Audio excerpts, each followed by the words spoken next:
Government building burns in Kyiv tonight. First time since the war began its fight. Zelensky calls it ruthless, calls it wrong. While football stars lose homes, the war drags on. Massive air assault breaks the morning calm. Russia's largest strike hits like a bomb in the heart of Ukraine's capital city. No mercy shown, no sign of pity.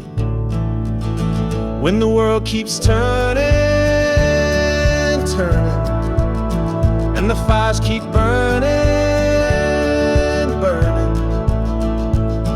From the east to the west we see history's making you and me. In these times of change and strife, we're all just living this life.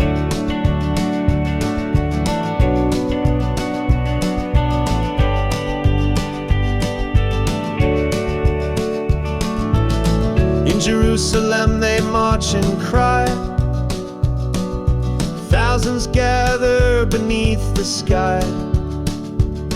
Press Netanyahu for a deal, while mothers' hearts begin to heal. Japan's leader steps aside tonight. Ishiba's done, he's lost the fight. Electoral defeat sealed his fate.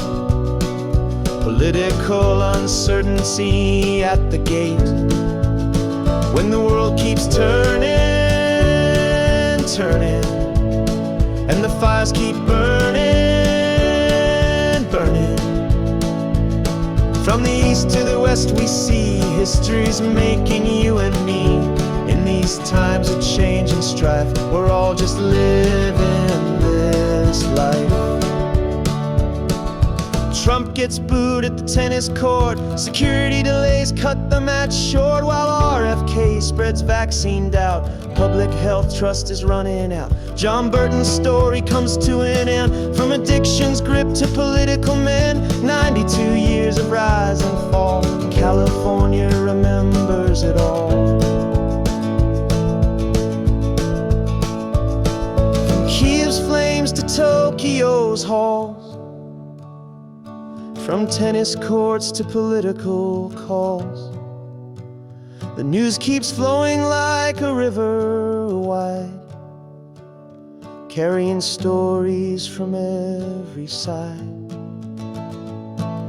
Sunday evening, September 7, 2025, under this heaven, the world spins on through joy and pain.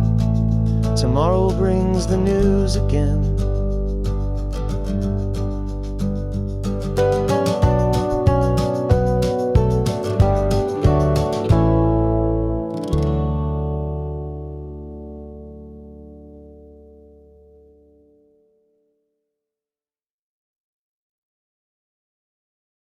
Good evening, everyone, and welcome to our Sunday News Roundup. It's 8 p.m. Eastern on September 7th, 2025, and what a day it's been for global news. Let me start with the most significant story breaking tonight. Russia has launched what officials are calling its largest air attack on Ukraine since the war began. For the first time, they've managed to hit a main government building right in Kyiv's heavily protected city center, setting it ablaze. President Zelensky is calling this a ruthless attack. And honestly, the images coming out of the Ukrainian capital are just devastating. What makes this particularly heartbreaking is that it's not just government buildings being hit.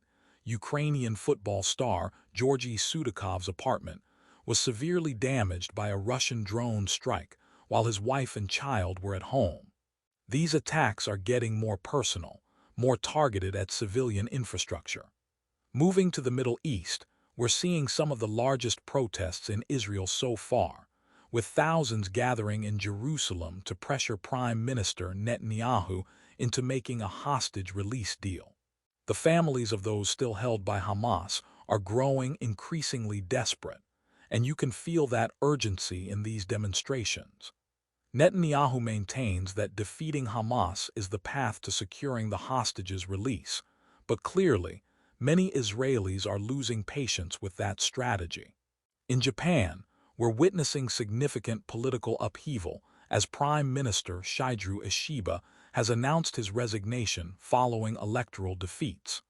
This creates an unusual period of political uncertainty for Japan, especially as they're dealing with economic headwinds. Ishiba just couldn't inspire the confidence needed to lead the country through these challenging times. Turning to American politics, we had quite the scene at the U.S. Open today, where President Trump was met with mostly boos from the crowd at Arthur Ashe Stadium. The security screening for his attendance actually delayed the men's final, which didn't exactly endear him to tennis fans. Meanwhile, Trump has been making some inflammatory statements about Chicago, saying the city is about to find out why it's called the Department of War, which has Democrats firing back with fierce rebukes. And speaking of controversy, RFK Jr. continues to fuel distrust in public health agencies by rejecting established vaccine data. Critics are saying he's jeopardizing public health by promoting suspicions about the very institutions he's supposed to oversee. He claims he's pursuing transparency, but many health experts are deeply concerned about the message this sends. On a more somber note, we lost John Burton today at age 92. Burton was a fascinating figure in California politics, a man who left the House of Representatives while struggling with crack addiction, only to stage an incredible political comeback. His story really shows how addiction can affect anyone, and how redemption is possible even in the political arena. It's been quite a day of global developments, and tomorrow promises to bring even more news as these stories continue to unfold.